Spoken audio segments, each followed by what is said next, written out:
Bordeaux doit jouer sans deux de ses cadres, Aubragnac et Trémoulinas. Poco au milieu du terrain est suspendu.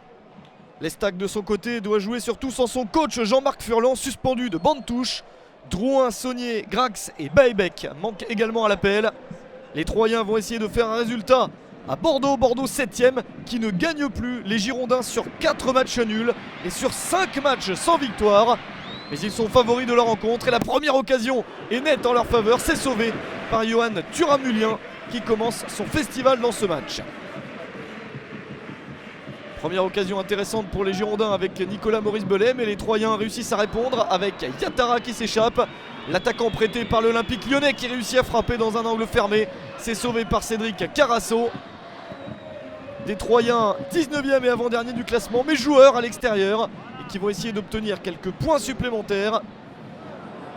Encore une occasion énorme pour Yatara qui va buter sur un excellent Carasso.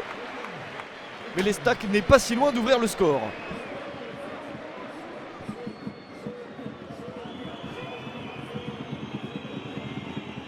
Les Bordelais sont inquiets. Sur le banc de touche, Francis Gillot ne sait plus trop comment faire. Ses joueurs ont beaucoup de mal à obtenir de bons résultats. À la mi-temps, 0-0, un résultat décevant.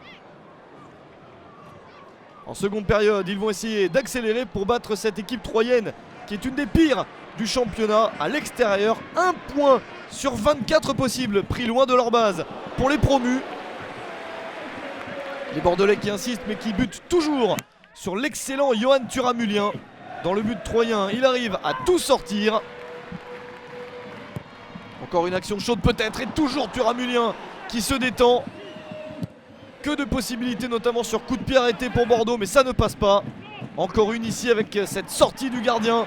Nouvelle possibilité, cette frappe et sauvetage magnifique de Turamulien qui est l'homme du match et qui préserve le point du nul pour sa formation.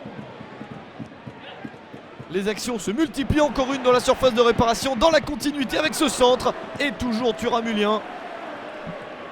Une formidable prestation pour aider Troyes à prendre un ou des points à l'extérieur. Les Troyens qui restent sur leur deuxième victoire de la saison, 3-2 contre Ajaccio. Jean-Marc Furlan dans la tribune sait que son équipe est fragile, mais elle tire le coup et toujours Turamulien.